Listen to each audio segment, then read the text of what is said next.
There's a lot of e-commerce stores, people that sell stuff online that are successful, but it's because they're not trying to be Amazon, because you're never going to beat them at their own game. So if you're trying to beat Gold's Gym or 24 Hour Fitness or Orange Theory, their advantage is they're big and have lots of money and they can spend it on branding, but your advantage is you're you.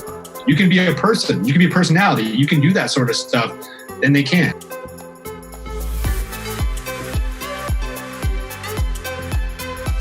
Hey, fitness fans, welcome back to the Future of Fitness podcast and interview series. This is your host, Eric Malzone, and we're on episode number 129. Finally, man, I got Scott Rawcliffe on the show. Him and I have been talking for quite some time, and so happy to finally get him on. Conversations are great. I enjoy this guy thoroughly, and he knows his way around digital marketing and marketing in general for people within the fitness and health industry. He really does. He's been doing it for a long time. He's spoken on stage on the topic, God knows how many times. And he's just good at it, you know? And his expertise really lies, I believe, within Facebook and Instagram marketing, social media overall.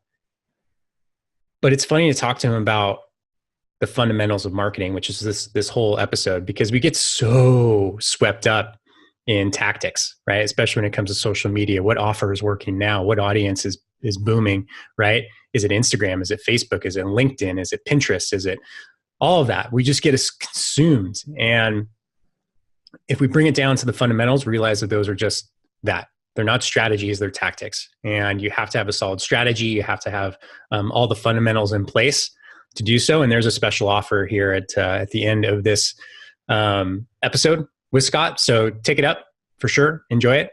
And there's a lot to learn here. And if you have any questions, just hit up me or Scott about the topic, because we love to chat about it. So this episode is brought to you by Elite Gym Insiders. So if you go to elitegymInsiders.com, you will find an application to join a free Slack community for facility owners worldwide. And we're talking about CrossFit affiliates. We're talking about franchise owners. We're talking about boutique gyms. We're talking about health clubs, all kinds. And one of the things I love about being part of this group is that the variety of it, right? So it's not that isolated silo of information that you get with many of these groups, right? It's a big sharing of information, and we talk about everything from operations to marketing to retention to staff development to all that, and it's free, right? I'm in there all the time. So if you want to come chat with me, please do. Join the group. You can go to elitegymInsiders.com and join now. We're going to have a ton of industry discounts just for being a member. So think about that.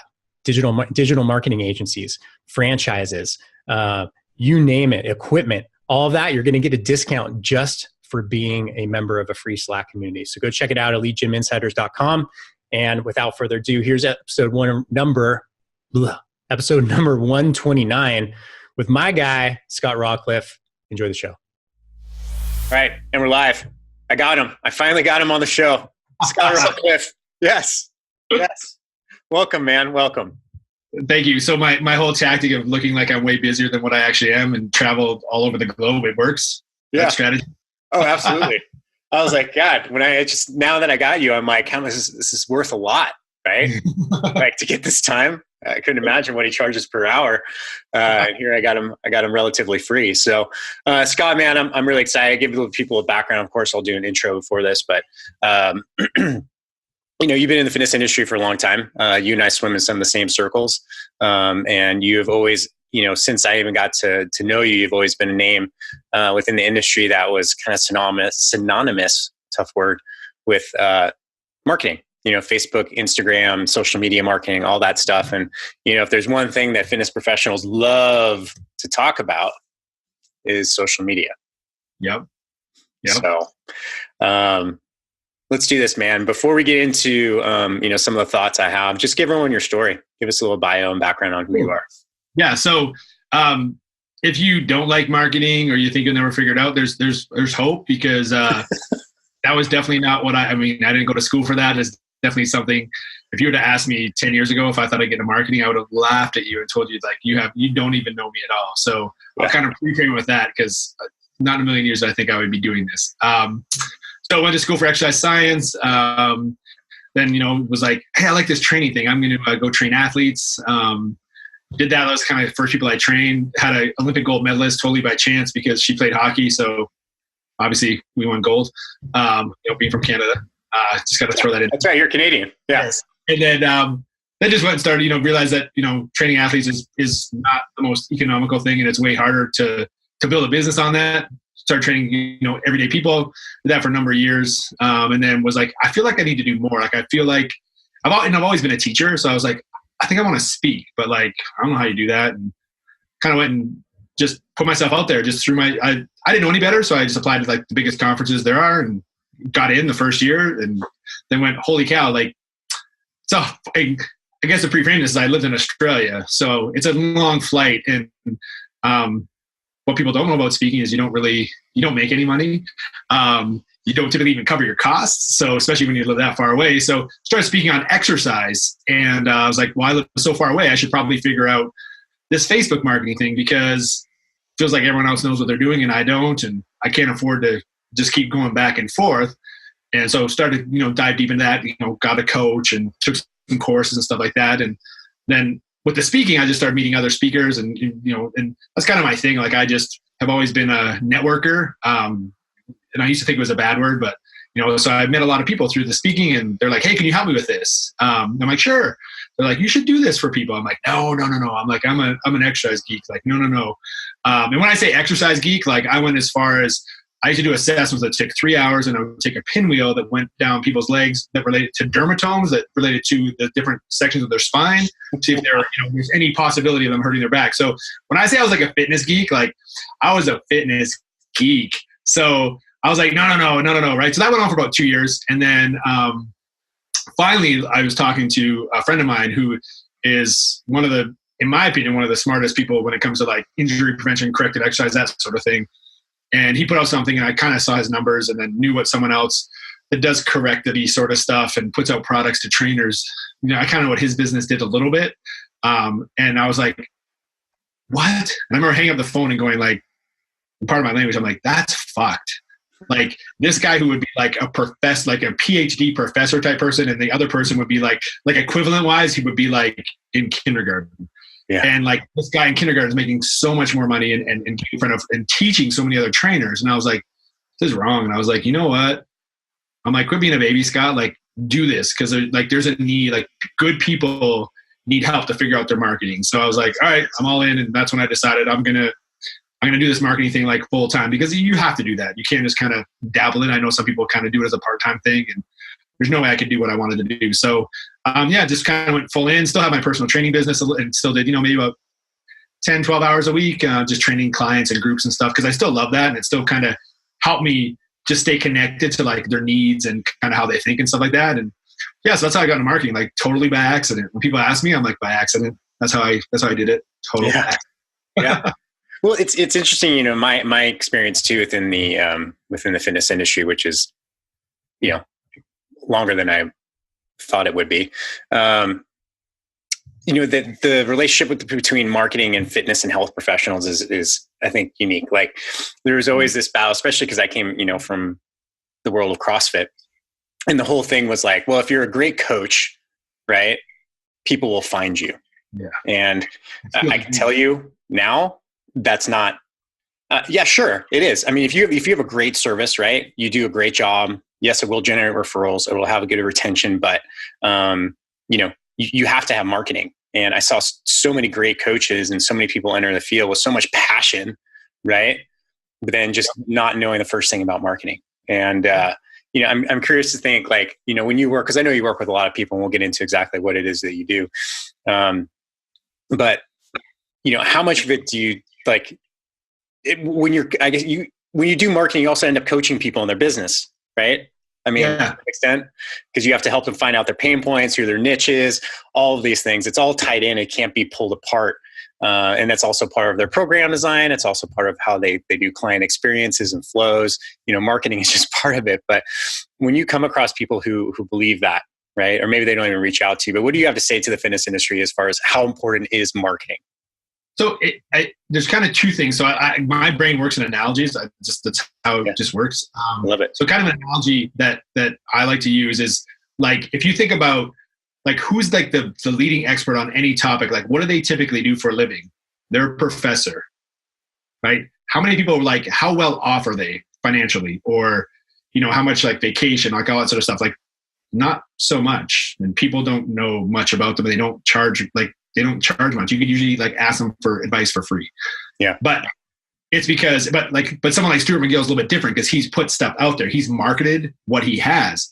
But like kind of the world's smartest person on a topic typically doesn't get paid very well because they don't market it. So same thing, like even though you might be the best person in your city, if you don't let people know and find out about you, then you're going to be stuck to just those people that actually, you know, have such a passion for that so that they will go and find you. So it's like that analogy of like a PhD, like professor. Most people don't know who they are, but it's because they don't put themselves out there. It's kind of the same idea. And then kind of the other thing I think about is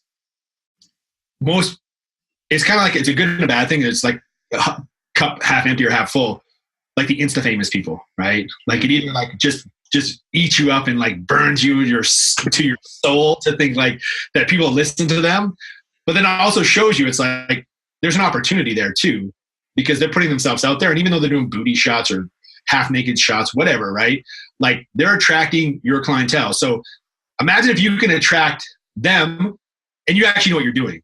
Yeah. Because we all know that a lot of those Insta famous people like don't have a clue or they're not really that good, but they're getting in front of your ideal client. So in my books, I'm like, there's an opportunity there. If someone can like start a business and know nothing about fitness or next to nothing, just because they look good, well, it shows you that marketing works. Imagine what would happen if you get in front of the people and you actually know what you're talking about. So that's, I mean, for me, it's, yeah, it sucks, but there's also massive opportunity there too that social media provides because there's people that have, like I said, no background and they're building a business on fitness without even really knowing much.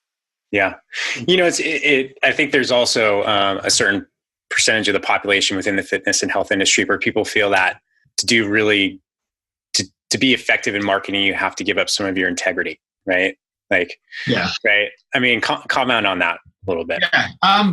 I think, and it's funny because I had this conversation with a lot of people that kind of, and again, like everything I say, I come back from like the super geeky, like I can pull off books like Clinical Anatomy of the Spine. Like I was like super geeky, super like hardcore. The more certs I get, like that was me. So like, I totally get it. But I just look at it as if you can't get in front of that person, they're going to go with somebody else and you have to meet them where they're at.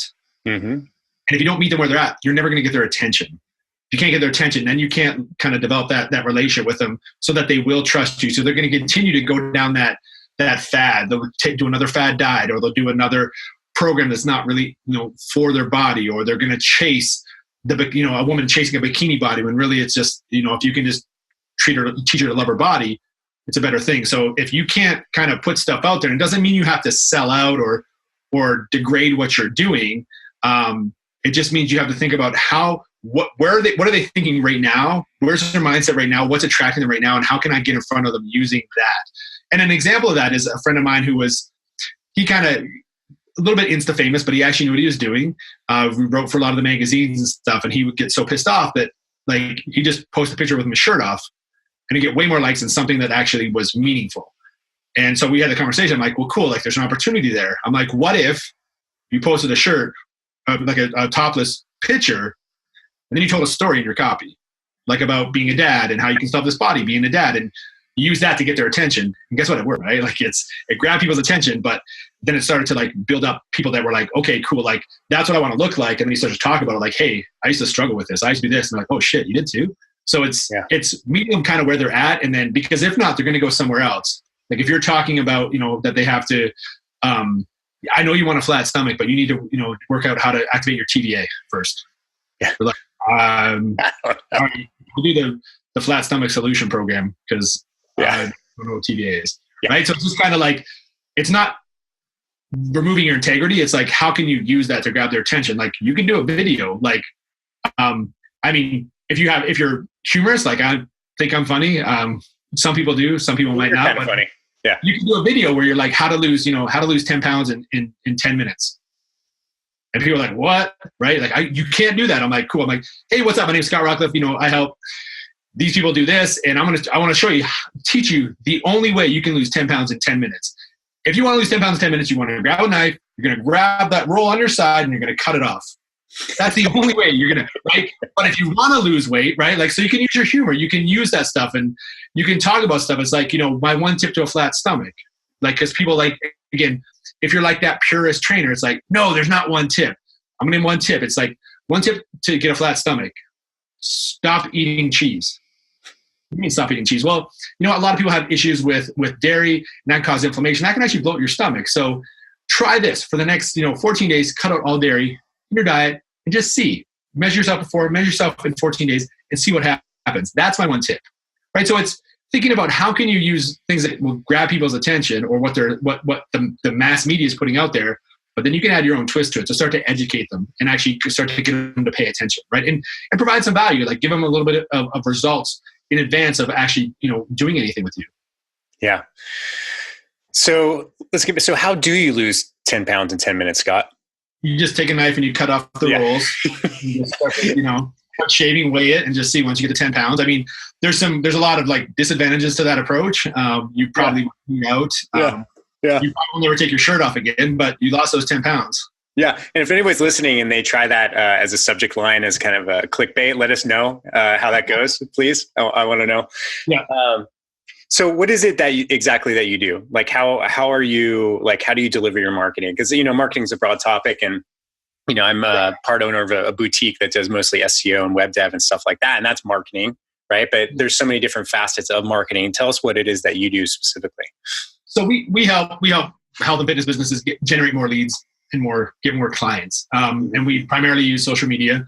But when we kind of say that, we also use stuff like email marketing and all that kind of stuff. So we just help develop a plan of how can we use Instagram, Facebook primarily to, get more people to know who you are. And then once they know who you are, we can actually try to get them on your list and try to get their contact details so you can actually follow up with them and do it in a way that's a little bit different than what's out there. So you can at least stand out and do it a little bit more in a relational way, right? So you don't come off sounding like you're trying to pitch stuff or sell stuff hard all the time. It's like, come across as a normal human being. Because the reality is, like, if you're a brick and mortar or local business, how many clients do you really need to have like a thriving business? Maybe a couple hundred, and people live in it. I mean, if you live in a town that's got, say, 80,000, which is it's not a very big town at all.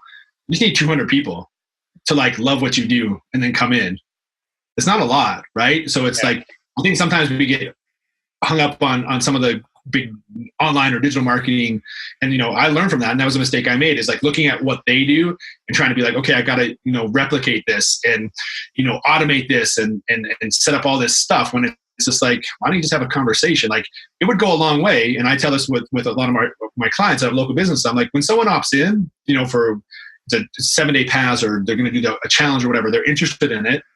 I'm like, send them a text, but do a video, do a selfie video, grab your phone, do this one, hold it up, right, point at your face and be like, hey, what's up, Eric? It's Scott. I saw you're interested in my 21-day, lose 10 pounds in 10 minutes program. And I tried to give you a call, missed you there, but just wanted to let you know I'm super excited to have you come in and be a part of the family and see everything we have to offer. Just shoot me a text back. Let me know when you're free. If not, I'll shoot you a text tomorrow. All right, bye. Now you're a person, right? So now, who else does that? Nobody does that. But again, that's what you're kind of selling. You're selling, you have an advantage, I think, because there's a quote, and I have no idea who said it. It's like, you can't out Google. You can't out Amazon. Yeah.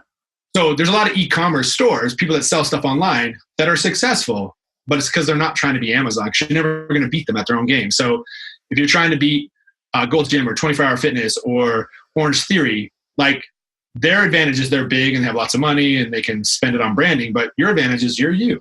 You can be a person. You can be a personality. You can do that sort of stuff, and they can't. So it's like, how can you come across as a normal human being that someone wants to spend time with? Because that's what they're going to do. Yeah. Yeah. And relatability is a big thing, and I think, I've talked about all the time, but people really respond well to authenticity, Mm-hmm. Hey, I know what you're going through, client, because I've been there. Here's my story, right? Yeah. And using stories for that as well. And it's interesting. I mean, it just seems that, I guess my big question is, besides, that's a great tactic, right? Using a little video, right? Personalizing it, letting people know that you're a real person. It's not an automation of some sort. I feel like that goes a long way nowadays. What other ways have you seen over the last, and today's recording, by the way, for people listening, is March 15th, 2019. What other ways have you seen of differentiating yourself? Because there's so much noise in the fitness and health industry. I mean, I don't know, I can't name another industry that's like this, where there's so much noise. And maybe it's just because, all my friends on Facebook are fitness and health related. My Instagram feed is filled with, quote unquote influencers. It looks more like a porn feed nowadays, to be honest with you. Like, I'll be looking at my Instagram and like, oh geez, I hope nobody was looking over my shoulder, right, at the coffee shop, because, that's just my fitness friends. There's a lot of noise is what I'm trying to say. And, there's a lot of things to compete with out there. But, if you had to give any advice, which you just gave awesome guys, just be yourself. What else? What other kind of differentiators are you seeing? I tell people, like, go in on video, start to do video, start to get good at it. Everything's moving there. It's moving there pretty fast. If you're like absolutely terrible at video and there's no way you're ever going to get good. Like, you're like, hi, then you're going to have to find a different way. But for most people, it's just, you haven't had enough reps, right? Like the first time you tried to clean a kettlebell, right? Or snatch it. Let's go snatch, make it the hardest one. Snatch a kettlebell. Sure, it's ugly. It's ugly, and you probably smashed your wrist and back of your forearm. But you didn't say like, oh, I'm going to stop, right? Like, I'm terrible at it. Or you fell off your bike. Like, imagine if your kid got up, tried to walk, fell on the first time, which happened to everyone. You're like, you're never going to walk. You should just not do that. Right? So it's repetition. And also it's odd to talk to your phone. Like, just to be like, hey, that's weird, not talking to another person. So you will get better the more you do it. But if you can jump on video and start to do a little bit more video and let who you are come across. And then what I'll get a lot of people to do is I'm like, narrow the focus, because typically most fitness professionals know a lot about so much stuff that, and we always talk about, I've heard this saying so many times, like, if you hurt your knee, you wouldn't go see your GP, you'd see a knee specialist, right? If you blew up your ACL. So same thing, like, we talk about all this fitness stuff, so we look like a generalist, but we can bring it in and figure out, okay, what are the topics I'm going to talk about? And I always say, like, just pick 5. What are you, like, five topics that you want to have some authority over? You don't have to be the authority. You don't have to be like the world's greatest authority on fat loss, but you want people to think about you when they think about fat loss or what have you. And then make sure one or two of those 5 don't relate to fitness. They relate to who you are. So let's say you love bourbon, right? So talk about bourbon. I do. Talk about bourbon. Talk about that, right? Because now when someone goes to look for their trainer, right? Like, when you go to look for a trainer, you move to it because you move around a lot. You move to a new city, you're like, hey, I'm going to join a gym. And you see this guy talking about bourbon as well. You're like, that's my guy. Like, yeah, I can go like work out and talk about bourbon. Like, how cool, right? Or maybe something about you is like family. Like, you're big about family, so you want to share like family activities or family fun days. And you don't have to like put your kids in it, but like talk about things you could do. So then if you're a family person, you're like, that's my guy or that's my girl, right? So narrow down and just talk about that, because now the same stuff keeps coming over and over again and people get to kind of know you. And then just do short videos. They don't have to be long. If you struggle with video, just one single point. Because if you think about, especially on social media, not YouTube, but like Instagram, Facebook, that sort of thing, people they micro consume stuff. They watch little bits. So instead of giving like 17 points to, for faster fat loss, just give them one tip. Because now you don't have to think about anything when you're doing that too. So you're like, here's my one tip, as opposed to like, all right, tip number 1 is this. And then tip number 2 is, well, make sure you still do number 1. And because you're trying to like think about it. And you have to remember all the stuff. It's going to probably be like 35 to maybe 90 seconds long.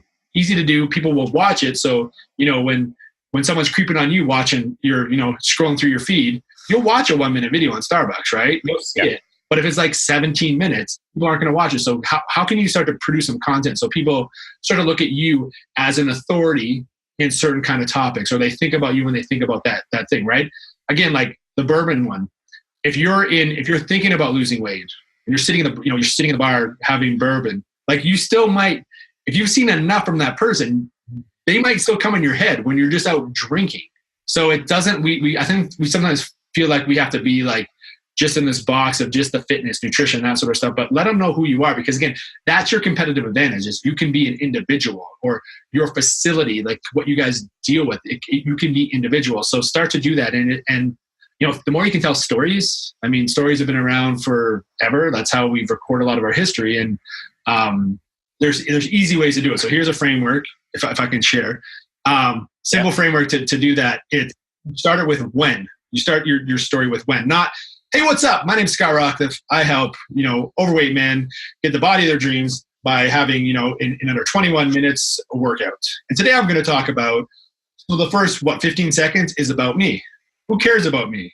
Just me, no one else. Especially if I'm putting stuff out there to strangers. They're like, I don't care about you, dude. I care about me. What's in it for me? So if you start it with a when statement, you go into it, then you have some kind of transition into like, what's your point? And it could be like, so I believe that, or this is why. So for example, like I use this all the time and no one's ever done this. So if someone does this, like actually takes this video and does it, tag me in it, because it crushes my soul to know no one will even steal this one. So it's, hey, what's up? My name is Scott Rawcliffe, and I help people lose weight, and it's going to be hard. You go to the gym, it's going to be hard. There's going to be bad days, but it's going to be worth it at the end. When you do all that stuff, it's going to be worth it. Like, and you're going to go through some troubles, and you're going to go through it, but trust me, it's going to be worth it, right? So that's kind of a typical story, kind of video we would talk about, right? Like go through struggle. But what if you went like this? I remember when I was like 3 years old, I had training wheels on my bike. I'm trying to learn without my wheels. And I'm riding, and my mom took the wheels off, and I'm trying to ride down the street, and I'd go maybe like 5 feet, and I'd fall off, and then I'd get up again and go, and I'm scraping my elbows, I'm bleeding on my knees, I'm crying. I don't want to do it. My mom's like, just keep doing it. Like, come on, you can do it, and trying to like egg me on, and I'm like, I don't want to, and I'm crying, and I'm bruised, and it hurts, and it sucks, and I just don't want to do it. But then I remember when I did it, and she let me go, and I was riding, and I went way further than I ever have, and I thought, oh my God, I'm doing it. And that feeling inside me of like that accomplishment. And I was so excited, right? And that's the same thing with your workout. Like, you're going to come in, you're going to start, it's going to suck. You're going to be sore. There's going to be times when you want to quit. There's going to be times maybe when you want to cry. But when you get that feeling, just like you did when you rode that bike, it's so worth it. It is so worth it. My name's Scott Rawcliffe, and I help overweight men lose weight so they can feel better about themselves. Yeah. You can see how it's way different, right? And then with something like that, everyone can relate to it almost. If you've ridden a bike, you fell down, you wanted to quit, it sucked. And now you're like, hey, it's the same thing with your workout. You're like, wow, okay. So it's completely different of like how people are going to listen and kind of and start to engage with you. And you're like, and the relatability that you said earlier, like, they're like, he's just like me. He fell off his bike too. He's not this robo muscle man who eats, tuna and chicken and rice. He failed. So I'm like, do it. Like, just go create some small videos, tell stories. When? So you heard me say, when I was 3 years old, And I'm like, it's just like, that was my transition. It's just like when you start a workout program. Yeah. So yeah. And I found myself cheering for 3-year-old Scott there too. Yeah. I was like, go Scott, get back on your bike, man.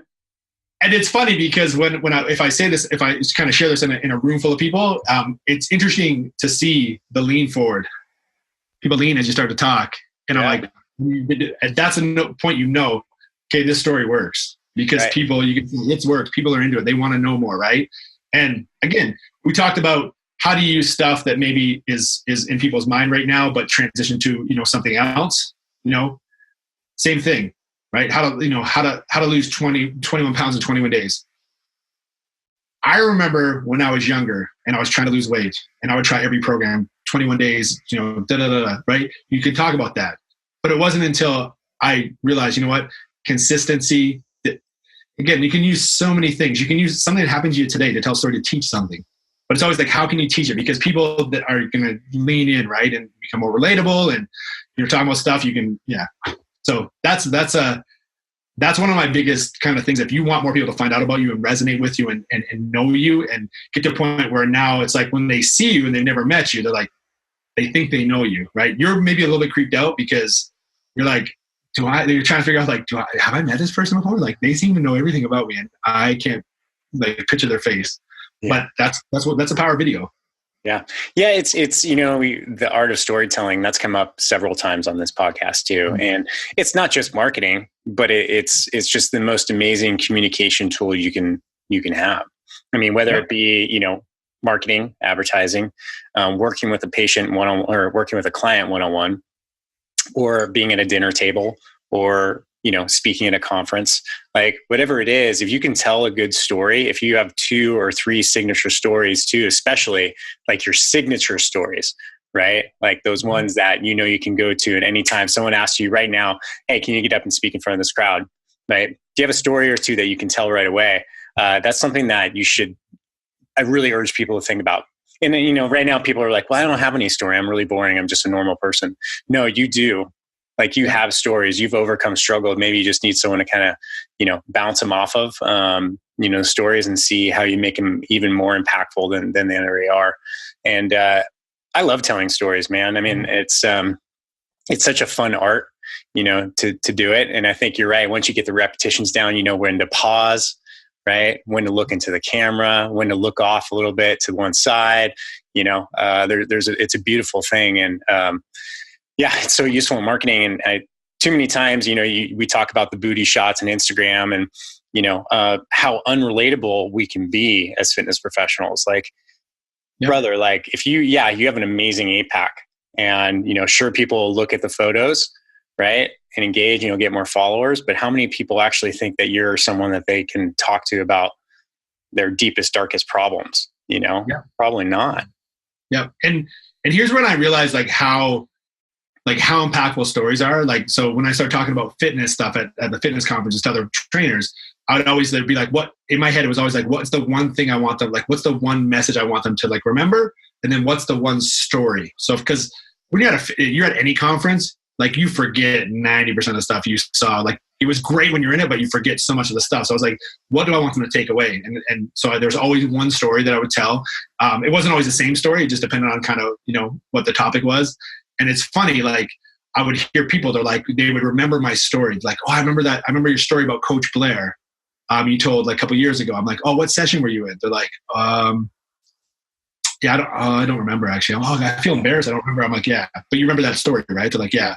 I'm like, cool. So you took across the message that I wanted to, that, to be a more impactful coach. And it's funny, like in the summer, this is like the first, I met a woman, she was at a mastermind meeting that I was going to teach that video stuff to. And she'd seen me the first time I spoke at Ideal World, which was a number of years ago. And she was like, hey, I remember seeing you at Ideal World, and she told me the year. And I was like, oh yeah. And she's like, I remember that story. I couldn't even remember the story. I was like, what story was that? And she told me, I'm like, oh yeah. Like, I totally forgot about that. But that's what she remembered. She just remembered that story. She's like, I remembered it ever since. So it's like, it's so impactful. Like can make such, like, it could be just that one, that could be your one marketing message that has to stick. And that's it. That now they're just like, I remember that person. Now they trust you, right? Like if someone takes the time to remember you, that's what it's about. Yeah. Yeah. It's awesome, man. So I want to dive a little bit because we haven't really talked too much, on this show about it, but paid advertising nowadays, right? Yep. And once again, I just want to reconfirm that today's date is March 15th, 2019, because we all know that tomorrow Facebook could change an algorithm, right? And then everything we're talking about here may be completely obsolete or at least a little wrong. But, paid advertising, what kind of role does that play? Like when should a fitness professional consider, paid advertising on Facebook and Instagram? Any cautionary tales of how to get started with it? Because, pay-per-click is a very, very effective thing when used right. If that's is it even called pay-per-click anymore? I think they just shorten it because I think they just do PPC now. Right? Yeah. Okay. Yeah. right. So people are wondering, like, what do they talk about PPC? Well, it's paid, pay-per-click. But yeah, I mean, my background in that is I remember when it first started coming out. When I was, it wasn't the first it came out. When it first came on in my world was probably around 2014 when I had my gym. 2014. And I was like, whoa! Like I keep hearing about this Facebook ad thing, and I tested it out, and I'm like, oh my god! Like I just got some major traffic. We used it for a while quite effectively, and then things changed. The cost went up. The efficacy went down. But give us a little, from a 30,000 foot view, what's kind of the current state of pay-per-click advertising for fitness pros? So I'm going to give you something hopefully that should stay true forever. Like a big overview of it, because it doesn't really change. Just the platforms change, but and this is kind of this was like where I decided that marketing wasn't sleazy and gross and stuff, because I thought, as the fitness purist, sales and marketing are a terrible thing. Yes. Like that was in my head. Right. Yeah. But this is when it was like, wow, I can't believe, I wish someone would have explained this earlier. So every single person that's listening to this and every single person in the world pretty much, I think, has been in a relationship at some point in their life, whether it was boyfriend, girlfriend, married, whether they just had a best friend, right? So if we think about it as adults, like, how does that happen? Because we look at fitness, we're selling a relationship. Most of us aren't just trying to sell someone on one thing one time. We're like not a plumber where it's like we come fix your toilet. And even when it breaks again, you're probably going to forget who I was, even if I did a phenomenal job. So we want people to stick around for years, not just a couple of days. So to meet somebody, so I'll use, you imagine if we met at a conference, right? It would make sense for me just to like start up a conversation with you and us to talk and not be like you're like, oh, hey, I got this podcast. I'm like, oh, cool. Like, so my name's Scott. Like, I know a lot of stuff. You should probably have me on your podcast. No, right? Because you're like, I don't even know you. Like, why would I even do that? Right. So it's like, if we had a conversation and we talked, you talked a little bit about what you did. I talked a little bit about what I did, right? You become aware of who I am. You decide, do I like this person? And then kind of that next step would be like, well, hey, Eric, like I gotta bounce. I got dinner with some friends, but like, do you have a card or like, you give me your number or something so we can stay in contact. I'd love to have, a further conversation. You're like, okay, he seems all right. Like that was a good conversation. Seemed like a good dude. Yeah, here you can have my number. Here you can have my email. You can, contact me after that. And then we would, talk back and forth. And then maybe it's like, hey, you're like, hey, you know what? I think you'd be great on my podcast. Or, hey, you know what? I got this new project that I'm doing. Would you want to be a part of it? Right? Because now it's like, it's further steps along the commitment thing. So there's an example there. Another example is like, you walk up to a girl in a bar. You're like, hey, what's up? I'm Scott. What's your name? Samantha? Cool. So I don't know. You want to go back to my room now? Like, it doesn't, like, get stuff, right? And that's not how you would like get a relationship. And then there's always someone that's listening. It's always like, it works sometimes, dude. It does. You're not going to scale your business like that, right? So if you just treat marketing like how you treat building a relationship, whether it's a significant other or just meeting a new friend, and just think, what are the steps that we go through? And sometimes you go through them fast, sometimes you go through them slow. But just think, like, did I miss a couple of those steps? Like when you miss the whole like let's get to know you kind of thing. Go from like, hey, I'm Scott. Do you want to go back to my room? Like you miss too much, right?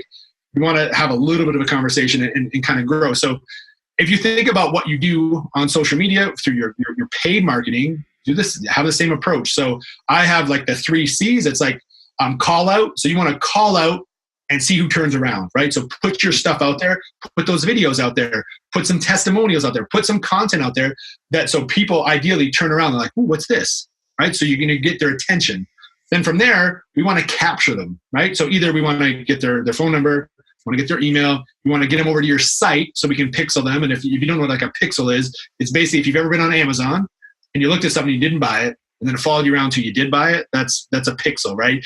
We can see who's been to your site. So once we get, we capture them somehow, we can have a conversation with them knowing that they already know who we are.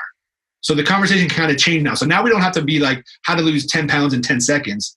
We can start to talk a little bit more about the things that they actually need, as opposed to just the things that they're most aware of. And then the last C is convert. How are you going to convert them into becoming a client? Like put an offer in front of them to actually come into your facility or to, buy one of your online programs or whatever it is. So it's just, call them out, right? Capture them, convert them.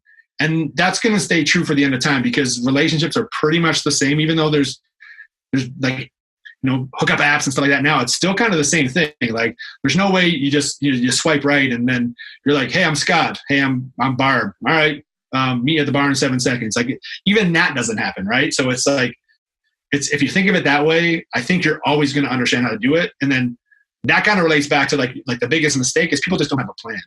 They don't kind of think, they don't work through a plan. And I think a lot of times what I see with people aren't, kind of familiar or great with their marketing is they think from where they are now, where they want to go. It's like, hey, I want 20 clients, but I don't know how to get them. Yeah. It's like, okay, well, let's reverse engineer it. Someone signs up, they give you money.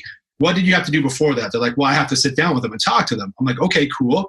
Now, what has to happen for you to talk to them and sit down and talk to them? Well, I'd have to contact them. Okay, cool. How would you contact them? Oh, I'd probably phone them or email them. Okay, cool. So you need to get their email and their phone number. Okay, so how could you get their email and phone number? Oh, well, I mean, I could do a talk in a local place, or I could maybe give them like my recipe guide or whatever. It's like, okay, cool. So we got to put that out there. So how will people find that? you just kind of work backwards. Like, well, I could put it on my Facebook page. Okay. And run an ad to it. Yeah, cool. All right. So, but how do we get those people to like trust you enough to do it? What do you have to do there? Oh, well, I mean, if they saw a video testimonial, then they might. All right, cool. There you go. So video testimonial. Then we target those people to your lead magnet, where we now get their details, and then you call them and email them, and then you sit down and talk to them, and then you sell them. So sometimes we just work backwards and reverse engineer. You're like, oh, okay, I guess I do know how to do this. Because if you have a client, you've done it once.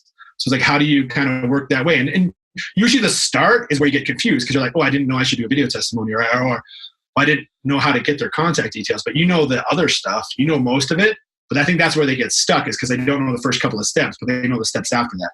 So work backwards and then get stuck there and be like, okay, cool. I'm like, all right, I need to figure out a way to do this. I'm sure someone knows. And then you reach out to you find a coach, or you find a group, or you find a program, or you ask a friend, that's done it before, or you ask a friend that's never done it, and maybe they know someone. Because the thing with fitness professionals is we so want to help everybody.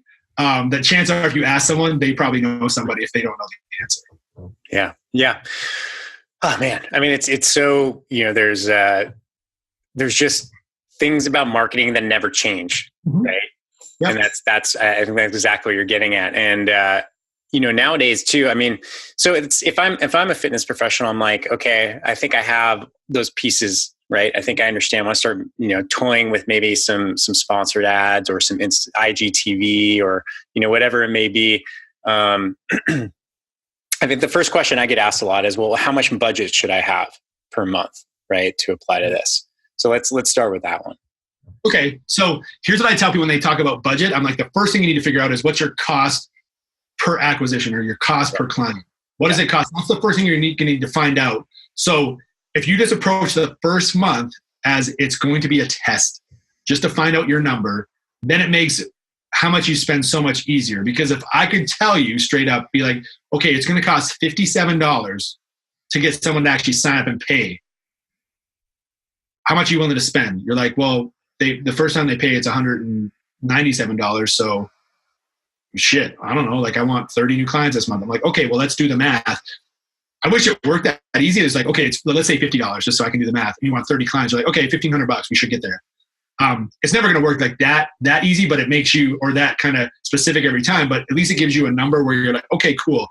Now I don't feel so like anxious to spend money. So trying to figure that out when you first start doing it is so important, because then you have a rough idea of what it's going to cost you. So when you make decisions, it's easier for you to spend a little bit more money, or to know what's going to kind of, come. And I always tell people, I'm like, if you can at least break even on the first month, like you're okay, because you should be getting people to stay. Like, I mean, usually like the lowest I ever hear people when I have a conversation, when they want, to get our help, usually about the lowest I ever hear is about 9 months is kind of their retention, right? A lot of times it's, well, they're well over a year, closer to like 18 months to 2 years. So you have all that money to make there. So don't try to make your money on the front end, because most people try to, and then they get frustrated and they stop. So you'll be able to outlast those people. So that's kind of that's the thing you need to kind of figure that out. And then it's just like looking at what's your budget? Like, what do you have to spend on marketing? And I know that's like very like, it's like saying, what's the best program for me to lose weight? Kind of, you're like, well, it kind of depends on some things, but we typically tell people, like, if you can start off with about $20 a day, you're in a pretty good position to kind of start out with and kind of go from there. That's where I would typically tell someone to start, because sometimes if you don't have quite enough, it's hard to kind of really get things going. I would say the minimum would be about $10 a day. But again, that could turn out being a little bit frustrating in the fact that, you don't have enough money to really start to kind of get things going. But those are kinds of general guidelines, really. Yeah. But that number at the end, that's important. Like, figure out what's your cost per person to sign up. Because it's great if you had 1 cent clicks. It costs 1 cent to click. I'm like, great. How many clients did you get? None. Who cares? Yeah. Yeah. And what you said there was really important too. And I think there has been, especially as, when Facebook ads really hit the market within the fitness industry, of like leads just were flowing in, right? And people expected like, hey, I can spend $200 and I'll get, 100 leads, right? It was not uncommon, right? No. Now it's different now. And I think we need to kind of go back to more traditional advertising of like, even print days, or I used to sell radio advertising, right? and what we need to bring it back home.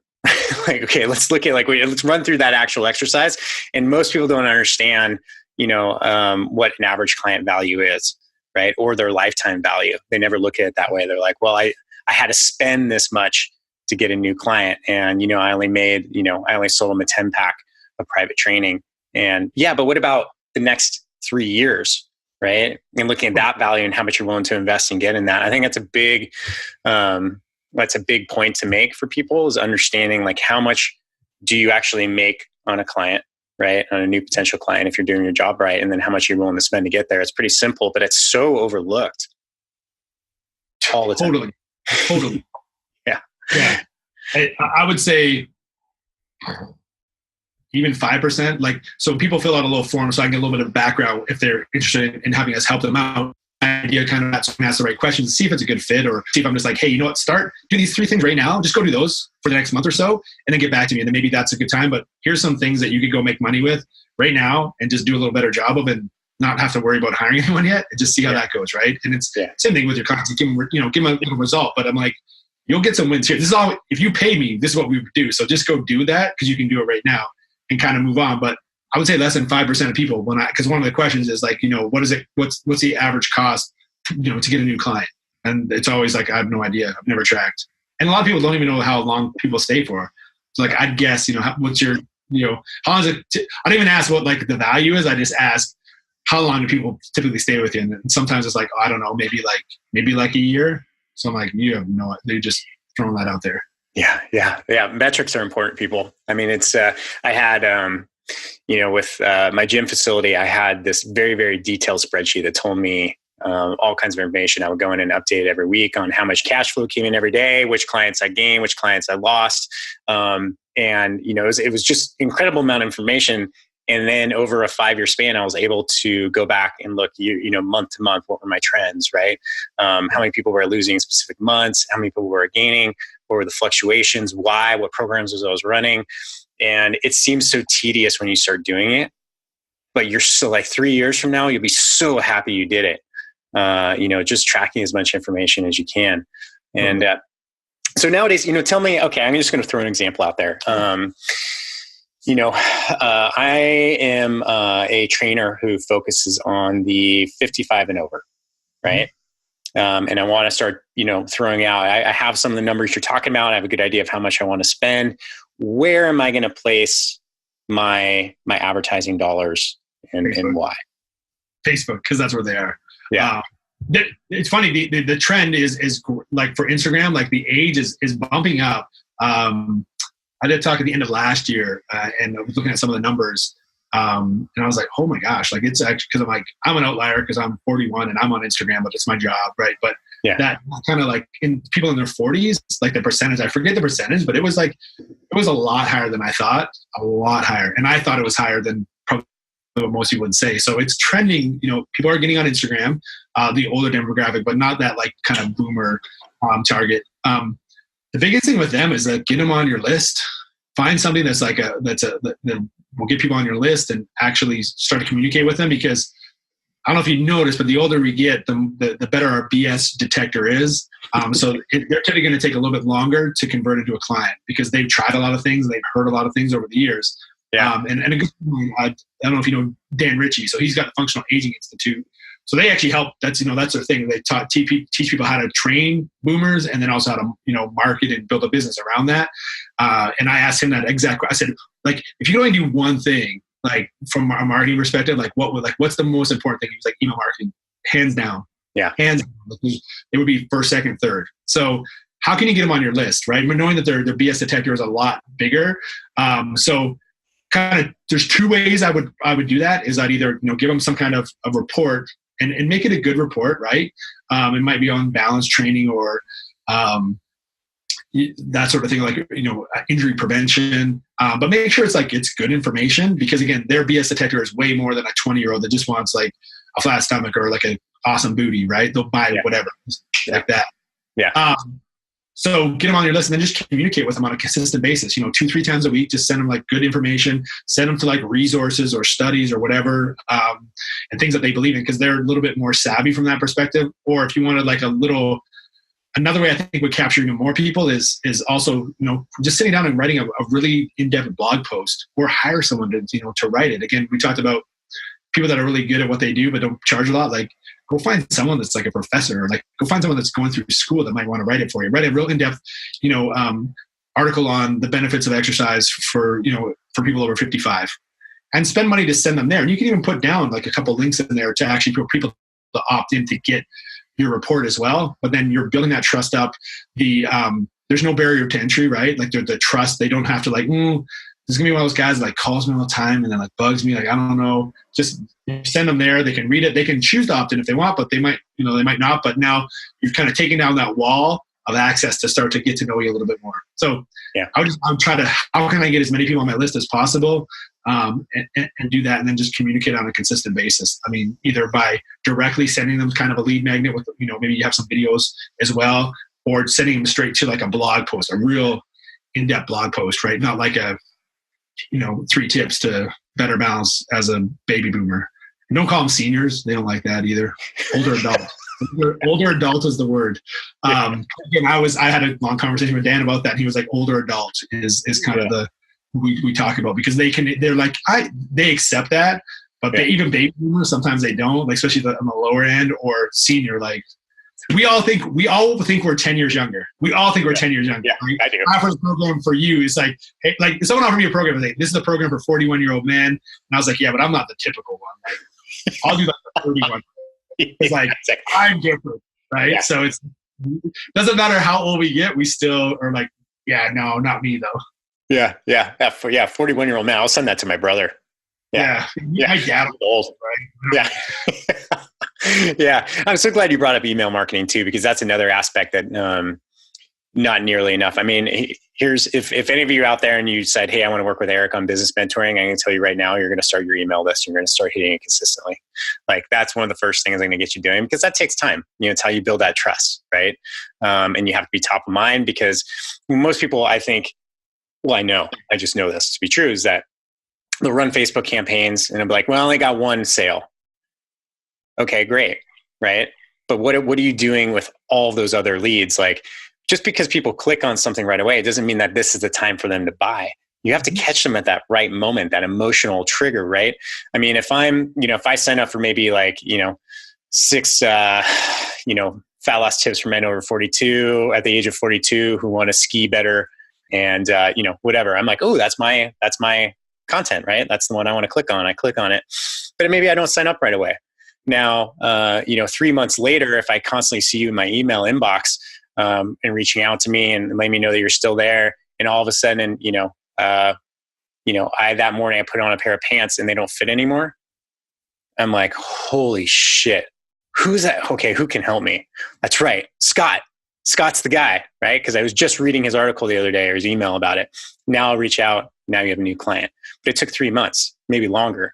Right. And that's a huge, like, if there's one piece of advice, people, if you're not emailing me or doing something that's nurturing over time, you're missing a gold mine. And to bring it back, like we talk about marketing relationships, to bring it back to the relationship thing, if you start a new relationship, it probably makes even more sense if you're thinking like boyfriend, girlfriend sort of thing. If you get into like a new relationship, you meet somebody, you start going back and forth, like, and again, it's usually when we market, when someone opts in, or we usually communicate a lot at the start. But if we're trying to like get this girl to date you or whatever, and you communicate a lot at the start, and then all of a sudden, like, you send a text like once every couple of weeks, maybe once a month, like they lose interest. You'd lose interest, right? If someone's like, you're into someone and they don't communicate, same thing. If you email once a month, it's the same thing. Like, you're not going to build up a relationship. They're going to forget who you are. So it's, again, like, you can bring everything back to like, how does a normal relationship work, right? And if you're emailing like once a month, it's the same thing. How well do you think you'll go getting, finding your soulmate if you only, text them once a month or call them once a month? It's not going to happen, right? And it's a saying that I use all the time with paid marketing. Like, treat every person on your list like you paid for them, because you did, whether it was time or money, right? So if they get on there, they're not ready to buy, you got to communicate with them, because a lot of times we try to make them buy in our timeline, not in their timeline. And there's people that are either like a fast buyer, like a kind of a medium buyer, or a slow buyer. fast buyer is typically an entrepreneur, right? We're like, hey, I need something. I'm ready. I'm going to buy it right now, right? And I know I need this, and if I mess up, whatever, right? But I'm ready to buy. And we treat most people like that. And then the medium one is kind of someone that's like, I just need to like, I've been burned a couple times. I don't know. I need to like maybe see a couple of reviews, see what other people say, look around what other options are, and just kind of weigh it all up. And, give me like 8 weeks, and I'll probably make up my mind. I just want to do my due diligence. But again, if you're not communicating with them past a couple of weeks, you're going to kind of lose that person. The slow lane person, they're the person that's just like, they need to make sure that every, I's dotted and every T is crossed. They need to make sure there is no way this is going to be a bad decision, right? Yeah. And then they'll buy. And everyone's a little bit different, right? So if you think about it, if you communicate with them over a long time, like you treat them, kind of that there's someone in each of those, because someone's in each of those categories. So if you realize that every person that comes in is going to fall in one of those, and you treat them that way, then guess what? You get more clients. Yeah. And I'm one of those, I'm the slow one, right? Like I take forever to make a purchasing decision. Last year when I was looking for a new pair of skis, my wife, not so jokingly joked that I probably spent more money demoing skis than that when the ones I eventually bought. And I was like, yeah, you're right. That didn't make sense, but I wanted to be sure, right? I didn't want to have any doubt in my mind that this was the right ski for me.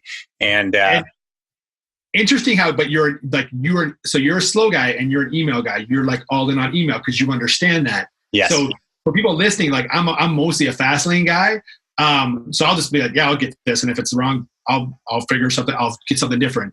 So think about what you are in there, because you probably can't understand anyone else outside of that. Like for me, it was like, I don't understand why people won't buy straight away. Like I get it, but it's like, why would you just not make that decision? So think about which one you are too, because you're probably biased to the other ones and you don't understand it. So get around people that actually are the other kind of buyers, because like as soon as you said that, I was like, that makes so much sense that you're so on email, because you're like, it's how you like to buy, right? So yeah, take note of that, whoever's listening to this, just to be like, what kind of buyer are you?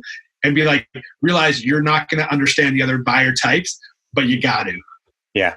Yeah. And it's fascinating too, because when I'm thinking about it is like, just through my own example of the skis but once I knew what I wanted, I was in. You didn't have to sell me anymore. It was like, I'm walking in, I'm like, here's my card, ring me up. How soon can I have it? Right. But that sales cycle took 3 months, 4 months. Right. And that's a relatively short one. So yeah, I think that's so important.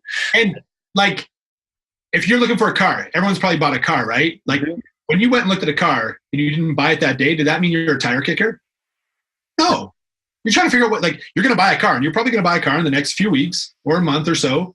But just because you went in and looked at that car and you didn't buy right then and there doesn't mean you're a tire kicker. So every single person in here, like I'm sure you've called someone a tire kicker that came into your business, but if that's your definition, if they don't buy straight away, then you've been a tire kicker too. When you went to buy your car, and that's probably a much bigger financial decision than, personal training or a house, right? Like it's just because someone put up their hand and they didn't buy right now, it doesn't mean they're a tire kicker, right? It doesn't mean. You just have to understand people make decisions at different speeds based on what they have to look at.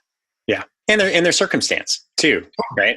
Like when my wife and I bought a house and, it just happened to be like the market was high, but we came across this one listing that was a pocket listing. And all of a sudden we're like, okay, well, it didn't fit our criteria, but boom, I want it. Right. So it's like, it's contextual too. If I feel like, hey, this isn't something that I need right now. Now, if I was getting, let's say I was not married, I was getting married in 3 months or 2 months, I'd be like, okay, I need a trainer now. Right. Yeah. Like right now. So I'm just going to do my quick diligence. I'm just going to get started. Right. Yeah. So it's so much contextual too.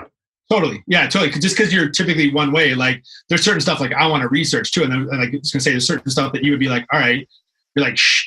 Like, let's say whatever email provider, like CRM you use, it got shut down. You'd be like, oh shit, I need something else. I'm just going to try to go to this one right now because I need this right now. And I'll figure out if it doesn't work, I can go somewhere else. Right. So it's definitely, you do switch, right? Depending on what it is. Yeah. Yeah. It's fascinating, man. This is so much good stuff. I feel like I could ramble on with you for a long time. but I know I only have so much time. So, but Scott, man, where do people get a hold of you if people want to find out more? I know you put content out there all the time, and give us some insights. Just connect with me. Just look up Scott Rawcliffe. I'm really active on Instagram, Facebook. Just connect with me there, because then you can look at what I do and what I don't do. And what I do that, a lot of stuff I do is I'm like, I wonder if this works. And more often than not, it doesn't work. And I'm like, okay, cool. But I'd rather just do it on mine than my clients and figure out what works. Yeah. Because we talked about like the financial stuff. So here's what I'm going to do. Like I'm going to do like a little pitch here. But it's like not a typical pitch. So I talked about videos. I talked about doing videos and getting scared and whatever. So I'm going to incentivize you to do a video. Like not you, but if whoever's listening, I'm going to incentivize you. Go do your little 1-minute video, right? Just go in there and you don't have to do the story framework, nothing. Just say who you are, what you do, what you learned from this podcast, either from myself or Eric, and then that's it. Post it, tag me in it, tag Eric in it. If you do that, I'll reach out. I'll send you we have like an Excel sheet that we use with all of our clients to figure out, and there's a couple ways we do it, either if they want a certain amount of clients or just to figure out like what your number is, that figure out like, what your cost per client is going to be or what it is. So spreadsheets, you don't have to work it out. The formulas are in it. It's all good. I'll send that to you because you need that, but you got to do something first that helps you, right? So do a quick video, selfie style. Doesn't have to be great. Doesn't have to be perfect. Just, hey, I'm Scott. Here's my business. I listened to this podcast episode, and this is what I learned from Eric, or this is what I learned from Scott, or this is what I learned from both of them. Post it on your page or your profile, tag us, and then I'll reach out and I'll send it to you. So how's that for like a wonderful pitch? That's great. I'll sweeten that deal. So if you do that, because I'm a huge fan of email marketing, I will send you my 30 top highest performing emails that I use in my gym days. I have them all drafted up there. It is a gold mine. That is almost a year's worth of email marketing. So there you go. Just for doing 60-second video. Yeah, incredible. Yeah, good.